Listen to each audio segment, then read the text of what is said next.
In this new review on the intakes of berries and their brightly colored pigments, called anthocyanins, they note 4 out of 5 studies suggest that increased intake is significantly associated with a reduction in the risk of coronary heart disease, the #1 killer of men and women, by between 12 and 32%. That lower range is from studies of older individuals, and the greater reduction of risk was noted in younger populations, so perhaps the earlier we start eating berries, the better. And maybe the more, the better.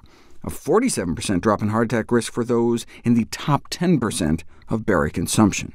It's almost like 1 to 1. For every 15 milligram increase a day, a 17% drop in risk. So how can you get 100 milligrams a day?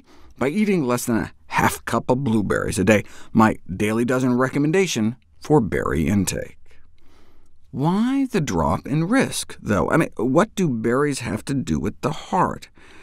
There have been over 20 randomized controlled trials putting berries to the test. More than 1,000 people, and berries were shown to help control bad cholesterol, blood pressure, blood sugars, body weight, diabetes, and inflammation. Now, lots of plant foods can do this. Is there something special about berries?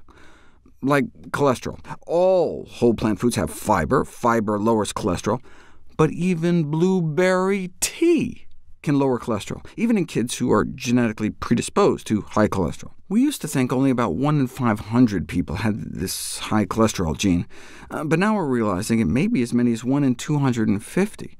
Still, for the 249 others who think high cholesterol just runs in their family, more likely bad diets are what's being passed down.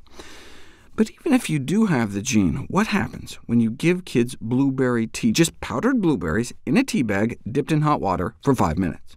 So they're not even eating the whole food. Well, you can imagine the water turning blue as the pigments seep into the water, and indeed, the antioxidant capacity of their bloodstream increased over the 6 months they were in the study. 2 things of note here. First of all, no change in the control group, as expected. But note it took 3 months for the tea to start having a significant effect. And then, of course, 6 months after they stopped drinking the tea, they were back to where they started. OK, but what happened to their cholesterol? No real change in the control group, but a 30% drop in LDL in the tea group. That's like what you'd get putting these kids on a statin drug. And they just had to drink some yummy tea? But of course, when they stopped the tea, their cholesterol bounced right back.